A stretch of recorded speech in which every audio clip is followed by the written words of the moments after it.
আয় তরকারি রানলে শুধু আয় খাইতে মারি আত্মন হুয়াদ লাগে তো বাকি মানুষ খাইতে পারে না, এটা কি আর দোষ? আয় কিচ্ছি হ্যাঁ, আয় তরকারি রানলে হয়তো একখানা অলিভ বেশি দেবো না একখানা মরিচের গুঁড়া দুগে বেশি দেবো, তো এটা কি আর দোষ? মরিচের গুঁড়া দুগে বেশি হলে একখানা হেড জ্বলে আর কি, তো এটা কি আর দোষ? আনের হেডে সহ্য হয় না, আর লবণ হয়তো একটু বেশি দেবে, এটা কি আর দোষ? তরকারিতে আমি সুন্দর মতো রাঁধি, সুন্দর মতো হয়তো জোল কিনে একটু হুয়াই যায় আর কি, নইলে হয়তো আলু কিন সিদ্ধ ঠিক মতো না, এটা কি আর দোষ?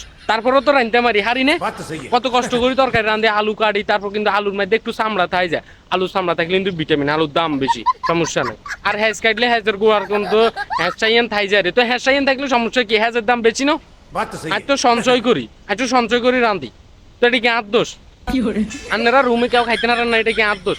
হয়তো ঠিক মতো রাঁধি, ঠিক মতো রাঁধি, ঠিক মতো বেগিন দিই, অনেকটার মধ্যে লবণ মরিচ অলিচ যদি বেশি হয়ে যায় এটা কি আর দোষ? তো আন্নার হেডে কাম পাইলে এটা কি আর দোষ?